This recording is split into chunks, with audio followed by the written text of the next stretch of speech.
నమస్తే ఉదయం యోగాకి స్వాగతం. మనం ఈరోజు ఇంకొక ఐ ఎక్సర్సైజ్ను నేర్చుకుందాం. ఈ ఐ ఎక్సర్సైజ్లో మీరు ఒక 20 మీటర్ల డిస్టెన్స్లో ఒక వస్తువు మీద మీ ఫోకస్ను పెట్టండి. దాన్ని కంటిన్యూస్గా ఒక 20 సెకండ్ల పాటు కళ్ళు ఆర్పకుండా అలాగే చూడండి. తర్వాత కంటిన్యూస్గా ఒక 20 సెకండ్ల పాటు టైట్గా మీ ఐస్ని పెట్టుకోండి. కంటిన్యూస్గా ఒక పాయింట్ని గేజ్ చేయండి.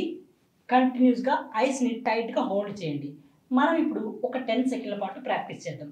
సో మీరు ఒక పాయింట్ సెలెక్ట్ చేసుకోండి. కంటిన్యూస్గా స్టేర్ చేయండి దాన్ని. 1 2 3 4 5 6 7 8 9 10. స్లోగా టైట్గా కళ్ళని క్లోజ్ చేయండి.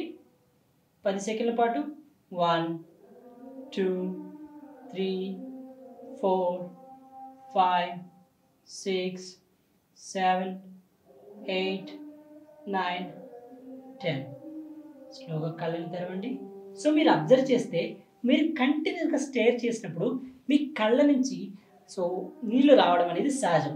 సో మీరు మీ ఐలిడ్స్ని ఎంత కుదిరితే అంత క్లోజ్ చేయకుండా ప్రాక్టీస్ చేయండి. మరొకసారి 5 సెకండ్ల పాటు మనం ప్రాక్టీస్ చేద్దాం. ఒక పాయింట్ని కంటిన్యూస్గా 5 సెకండ్ల పాటు హోల్డ్ చేయండి. 1 2 3 4 5. కళ్ళని టైట్గా క్లోజ్ చేయండి. 1 2 3 4 5. స్లోగా కళ్ళని ఓపెన్ చేయండి. దీన్ని 10 సెకండ్ల నుంచి 20 సెకండ్లు, 20 సెకండ్ల నుంచి 30 సెకండ్ల పాటు ఒక 2 రౌండ్ల పాటు ప్రాక్టీస్ చేయండి. ఇంకా మీ బ్రేక్ టైంలో అంటే ఒక 1 అవర్ పాటు కంటిన్యూస్గా మీరు ఒక డిజిటల్ స్క్రీన్ కానీ చూసినట్లయితే మధ్యలో మీ ఐస్కి రిలాక్సేషన్ ఇవ్వడం కోసం దీన్ని ప్రాక్టీస్ చేయొచ్చు. దీనివల్ల ఖచ్చితంగా మీ డ్రై ఐస్ అనేవి పోవడం జరుగుతుంది.